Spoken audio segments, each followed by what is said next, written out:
menyimak pembahasan tentang perempuan-perempuan yang inspiratif, yang Iya, dia aktif juga di dalam ilmu pengetahuan. Dan betul. saya juga pernah mendengar ada dua orang yang cukup inspiratif juga dan perannya sangat-sangat besar.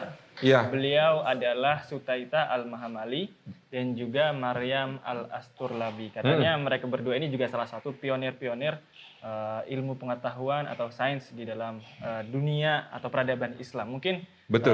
bisa diceritakan ke kita nih tentang dua sosok yang keren ini. Masya Allah. Sutaita Al-Mahamali ini bahkan dipuji oleh para mu'arikh, para penulis tarikh pada zaman berikutnya ya, bahkan termasuk oleh ulama-ulama besar yang menulis kitab-kitab tarikh, misalnya Al-Khatib Al-Baghdadi, kemudian Imam Ibnu Katsir, juga bahkan Imam Ad-Dahabi, kemudian juga Imam Ibnul Jauzi, itu menulis pujian untuk Sutaita Al-Mahamali, yang beliau ini adalah seorang ulama, ahli faraid, ahli matematika, dan pelopor ya ilmu matematika di kalangan perempuan pada zamannya di Baghdad. Jadi beliau hidup di masa keemasan peradaban Islam di Baghdad, dan beliau menjadi bagian dari perkembangan ilmu pengetahuan yang sangat pesat pada masa itu, yang dipelopori sejak masa Harun ar-Rasyid, dilanjutkan oleh putra-putranya Al-Amin dan Al-Ma'mun, dan bahkan dengan membangun Baitul Hikmah ya, yang sangat terkenal untuk menjadi tempat para ulama berdiskusi, bertukar pikiran ya, mengembangkan ilmu-ilmu baru, menerjemahkan karya dari berbagai penjuru dunia untuk memperkaya hasanah keilmuan di kalangan kaum muslimin. Jadi Sutaita Al-Mahamali ini lahir dari orang tua yang juga seorang ulama, bahkan ayahnya disebutkan menjabat sebagai Qadhi Agung pada masanya ya, seorang hakim besar, dan ayahandanya ini seorang pakar fikih dalam mazhab Syafi'i maupun Hambali. Uniknya beliau ini ahli dalam dua mazhab sekaligus pada zaman tersebut ya, dan ayahandanya ini mendidik putra-putrinya tanpa membeda-bedakan di antara mereka, bahkan juga sampai ke generasi cucu-cucunya mendapatkan pendidikan yang sangat-sangat memadai, termasuk putra Sutaita nanti akan menjadi ulama besar juga gitu ya, karena memang keluarga ini keluarga yang sangat mementingkan pendidikan, Mencintai ilmu ya. mencintai ilmu, dan mereka tidak termasuk yang pada zaman itu sudah mulai ya, menjelang nanti dikoreksi oleh Imam Al-Ghazali, terjadi dikotomi ilmu pengetahuan. Ini ilmu dunia, ini ilmu akhirat gitu ya, ini ilmu agama, ini ilmu sekuler gitu ya. Itu kecenderungan zaman itu sudah terjadi sebenarnya. Ada orang-orang yang belajar mengkhususkan diri pada ilmu yang disebut sebagai ilmu fikih, ya, ilmu syariah gitu ya. Yang dengan itu mereka menjauhi ilmu dunia dan mengkritik, cari ilmu kok ilmu dunia itu tidak bermanfaat nanti di akhirat dan sebagainya. Sementara yang belajar ilmu seperti astronomi, fisika, matematika, kedokteran dan sebagainya mengkritik orang-orang yang belajar ilmu dunia ini dengan mengatakan lebih baik kami belajar ilmu dunia untuk mengejar dunia, sedangkan kalian seakan-akan belajar ilmu agama, ilmu akhirat, tapi untuk mengejar dunia juga, untuk supaya bisa jadi qadhi, supaya jadi pejabat, supaya bisa menjadi pemungut zakat, supaya bisa menjadi menteri dan lain sebagainya. Sehingga ini terjadi ya, persaingan tapi tidak sehat gitu ya, karena saling menjelekkan di antara kedua kubu. Tapi keluarga ini, keluarga Al-Mahamali ini adalah keluarga yang sangat memahami integritas keilmuan dan sangat memahami integrasi antar ilmu pengetahuan. Jadi mereka memahami bahwa semua ilmu adalah ilmunya Allah. Kalau kemudian diniatkan untuk memberikan kontribusi kepada umat, maka dia akan berguna di dunia dan berpahala di akhirat. Jadi mungkin ini seperti yang nantinya akan dikritik Imam Al-Ghazali, jangan meremehkan ilmu kedokteran, seakan-akan ilmu kedokteran itu hanya ilmu dunia. Karena kalau ini H-1 Ramadan, ada orang sakit pencernaan, punya asam lambung, minta advis kepada dokter, dok besok sebaiknya saya puasa atau tidak. Sebenarnya dokter itu bukan hanya memberikan advis medis, tapi sebuah fatwa agama. Betul. Jadi ini kaitannya dengan ibadah. Karena kalau salah advis, salah saran, misalnya sayang puasanya sekali jadi membuat dia semakin buruk kondisinya. Atau sebaliknya, sebenarnya bisa puasa tapi tidak disuruh puasa, kan ini menjadi satu masalah tersendiri. Demikian pula kalau ilmu tentang menenun, ya mungkin Imam Al-Ghazali mendasarkan menenun kan keluarga beliau ya, Ghazal gitu ya, seorang penenun itu kemudian membuat pakaian, modelnya, seperti apa jahitannya, seperti apa bentuk di tubuh ketika dipakai. Kalau itu kan kaitannya dengan menutup aurat. Menutup Betul. aurat itu syarat sahnya sholat, gitu ya. Kalau ilmu yang semacam itu diserahkan kepada orang-orang kafir yang tidak mengerti tentang seperti apa syarat menutup aurat dalam Islam, kan sayang sekali. Jadi semua ilmu kata pemahaman ini harusnya adalah ilmu dari Allah, bermanfaat untuk manusia di dunia, berpahala baginya di sisi Allah Subhanahu wa taala. Dan itulah yang difahami keluarga Sutaita Al-Mahamali, sehingga keluarga ini bahkan tadi tidak membeda-bedakan antara anak laki-laki dan perempuan, semuanya mendapatkan pendidikan yang memadai, sehingga Sutaita ini bahkan dalam ilmu faraid, ilmu tentang membagi waris ya, ini adalah salah satu pakar di zamannya, sampai-sampai menjadi dalam bahasa kita sekarang konsultan. Para mufti, para qadhi, para hakim, itu kalau kemudian mengkonsultasikan ilmu faraid pada zaman itu adalah kepada Sutaita. Masya Ya, Allah. jadi karena keluarga tersebut tuh memandang bahwa ilmu agama atau ilmu yang berpahala itu adalah ilmu yang bisa memberikan kontribusi, memberikan manfaat. Kalau kalau yang ilmu-ilmu yang nggak kepake gitu. Nggak kepake itu berarti nggak manfaat. Tapi bahkan dari situ kemudian Sutaita Al-Mahamali ini karena sangat suka dengan ilmu faraid, di situ ada pembagian, di situ kan ada pecahan-pecahan, aritmatika, maka beliau mengembangkan lebih jauh ilmunya menuju penguasaan ilmu matematika dan terapan-terapannya. Jadi kalau sekarang mungkin ilmu matematika terapan itu betul-betul bermanfaat untuk berbagai aspek kehidupan, untuk arsitektur, gitu ya, untuk teknik sipil, untuk pembangunan berbagai macam fasilitas publik, kemudian juga digunakan untuk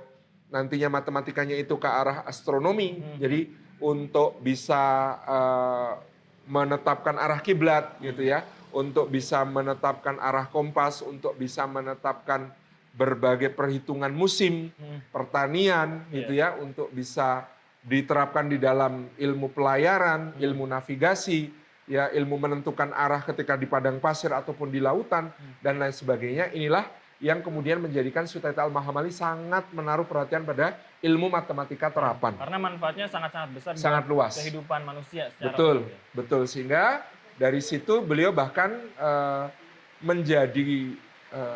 menjadikan salah satu keahliannya selain aritmatika nanti ilmu ukur, termasuk ilmu ukur bidang dan ilmu ukur ruang. Jadi beliau termasuk yang mengembangkan bagaimana cara mengukur volume suatu benda, suatu ruang di dalam istana, menentukan jumlah berapa orang dalam satu ruangan itu kira-kira maksimal, jumlah berapa yang sudah berbahaya kaitannya dengan pintu masuk dan pintu keluar, gitu ya. Termasuk perhitungan itu dipakai untuk berbagai masjid. Jadi kalau ini masjid dibangun luasnya sekian, berapa kapasitasnya, bagaimana pintu-pintunya harus disusun, ditempatkan di bagian mana, gitu ya. Kemudian di situ nanti ada pengembangannya ilmu akustika. Zaman itu belum ada pengeras suara. Bagaimana menghitung supaya lengkung kubah itu bisa membuat suara khotib atau suara imam yang ada di mihrab itu terdengar ke seluruh bagian ruangan. Gitu ya. Jadi ini pengembangan ilmu yang luar biasa pada masa itu, dan menggunakan perhitungan-perhitungan matematika yang sangat cermat. Kita sekarang kan kadang-kadang membangun masjid yang penting ada kubahnya, membangun masjid yang penting bentuknya kayak masjid, tapi kita tidak menghitung akustikanya, tidak menghitung supaya sound systemnya itu optimal, sehingga ketika jamaah di dalam suaranya berdengung dan lain sebagainya. Nah, pada masa itu menjadi perhatian yang luar biasa dari sisi ilmu pengetahuan. Saya pernah di masjid, mihrab, di dalam mihrab dipasang speaker. Jadinya bahkan imamnya sendiri itu susah untuk tidak bisa mendengar apa yang disampaikannya sendiri, gitu ya. Itu mungkin terlalu mentingin entah proyeknya, bentuknya, tanpa perhitungan matematika yang sebenarnya sangat bisa membantu supaya ini bisa optimal, begitu ya.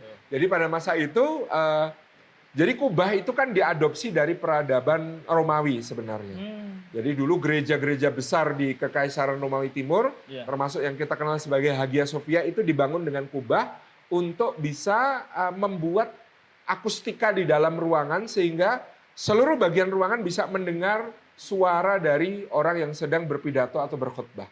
Nah itu dikembangkan di Daulah Abbasiyah menjadi kubah-kubah terbaik pada masa itu, termasuk salah satu mahakaryanya adalah Masjid Jami Al-Mansur di Baghdad. Itu dengan kubah yang sangat baik perhitungannya, membuat semua yang di dalam bisa mendengar suara orang yang sedang berada di atas mimbar. Sehingga dahulu dikatakan Imam Syafi'i itu ketika bermajelis di Masjid Jami Al-Mansur, 50.000 hadirin semua bisa mendengar suara beliau. Nah itu kan berarti pada masa itu sangat luar biasa ya pengembangan teknologi untuk akustika ini ketika belum ada teknologi pengeras suara seperti sekarang. Dan itu Sutaita Al-Mahamali mengembangkan rumus-rumusnya, hitungan-hitungannya untuk bangunan-bangunan dalam berbagai skala ukuran. Jadi bisa diterapkan secara masif. Betul, untuk masjid-masjid yang kecil maupun masjid yang besar, itu perhitungannya berbeda dan itu dihitung dengan rumus-rumus matematika yang sangat-sangat detail. Tadi dari ilmu ukur ruang menjadi ilmu akustika, melahirkan ilmu akustika untuk kemudian menjamin orang bisa mendengar berbagai pengajaran yang dilakukan di dalam masjid, pembacaan Al-Quran dan lain sebagainya. Tuh, ini kontribusi Sutaita Al-Mahamali yang luar biasa. Nah, satu nama lagi itu adalah Maryam Al-Ijli atau kemudian dikenal sebagai Maryam Al-Asturlabi karena penemuannya dalam apa yang disebut sebagai astrolab. Astrolab. Oh, astrolab ini ada kaitannya dari kaitannya dengan astrolab karena Maryam Al-Ijli ini dianggap sebagai pelopor penemuan astrolab. Masya Allah. Nah, astrolab itu apa? Astrolab itu kalau sekarang mungkin itu gadget tercanggih dan termahal yang bisa dimiliki oleh seseorang.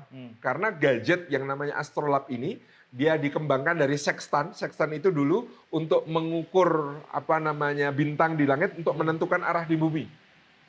Jadi kalau kita di sini, di sana ada bintang biduk, arahnya sekian, maka kita di sini titik ini jarak dengan kota Baghdad adalah sekian kilometer. Itu bisa dihitung dengan sextant ini.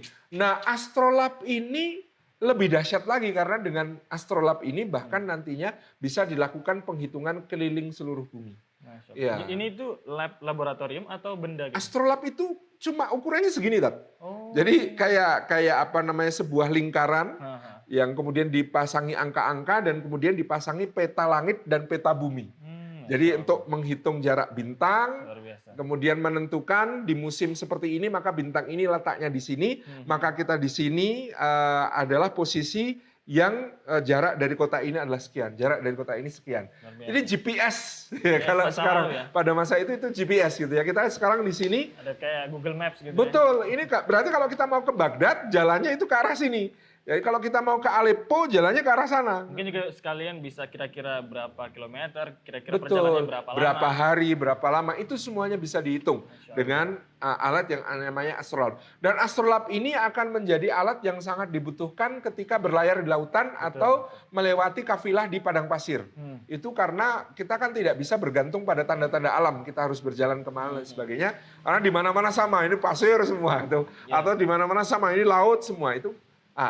Alat ini, astrolab ini kemudian bisa kita hubungkan dengan diproyeksikan satu bintang letaknya di sana, kemudian diproyeksikan ke dalam astrolab. Dengan itu bisa dihitung kemudian posisi kita di mana, gitu ya. Itu yang kemudian karena ada tabelnya nanti.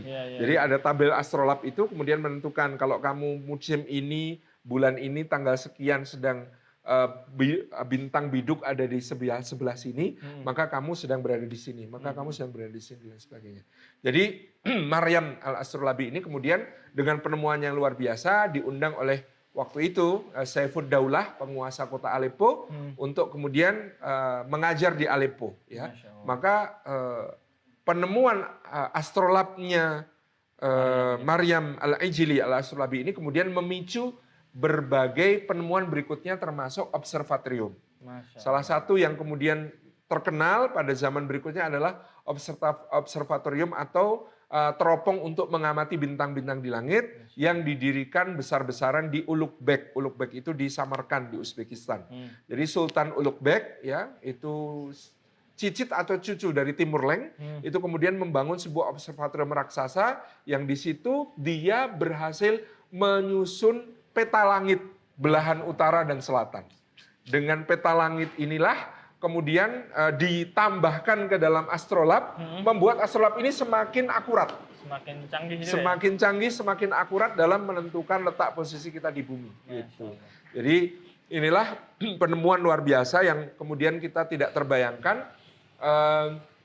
Dengan penemuan ini maka pelaut-pelaut muslim itu bisa menjelajahi dunia sampai ke berbagai negeri yang jauh. Mereka kemudian mengembangkan perdagangan sampai jalur-jalur yang hari ini disebut jalur rempah yang sampai ke negeri kita, sampai ke Ternate, sampai ke Tidore, di mana kemudian bahkan sejak abad ke-12 dan ke abad ke-11 maka pelaut-pelaut muslim ini sudah berada di wilayah-wilayah asal rempah-rempah di Maluku, di Ternate, di Tidore, di Malaka, ya, di Makassar, di Lombok, di sepanjang pantai Aceh, Malaka, terus ke arah barat. Itu karena mereka bisa menggunakan teknologi astrolab yang semakin canggih dengan adanya observatorium yang menggambarkan peta-peta langit ini yang membuat mereka semakin mudah untuk menentukan arah kapal-kapalnya.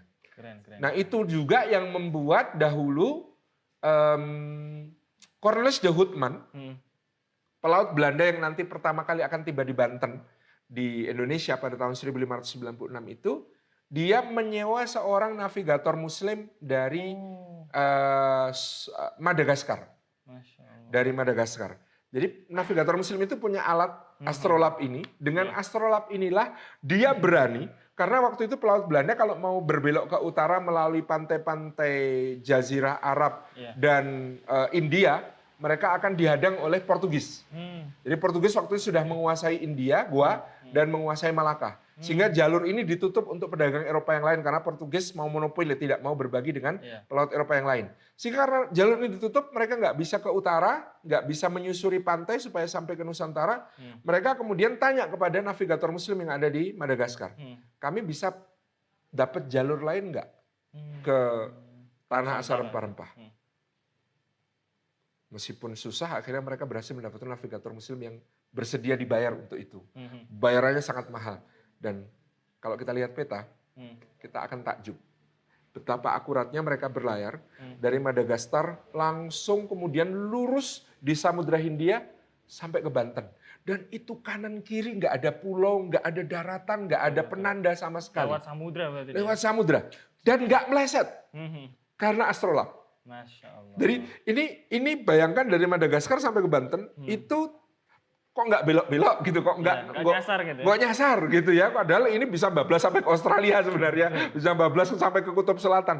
Tapi dengan panduan astrolab mereka bisa menentukan di mana mereka dan jarak mereka sampai ke pelabuhan Banten berapa, sehingga mereka bisa sampai ke pelabuhan Banten dengan selamat.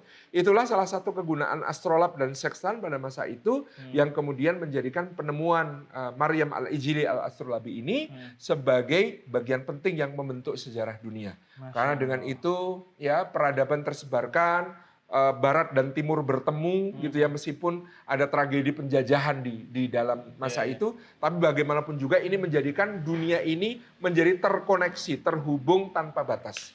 Karena adanya alat yang namanya astrolab. Masya Allah. Kalau kita melihat dan membaca sejarah umat Islam ini tuh membuat kita jadi lebih semangat, Ustaz. Ya. Mungkin sekarang ini teknologi itu didominasi oleh penemuan barat gitu ya. Negara-negara besar kayak mungkin di barat atau India atau Cina. Tapi kalau kita baca lagi atau dengarkan kisah-kisah seperti ini, itu bikin kita termotivasi lagi untuk bisa menciptakan hal-hal baru, memberikan kontribusi yang lebih besar buat kehidupan kita, khususnya untuk umat Islam dan untuk dunia secara umum. Masya Allah, luar biasa.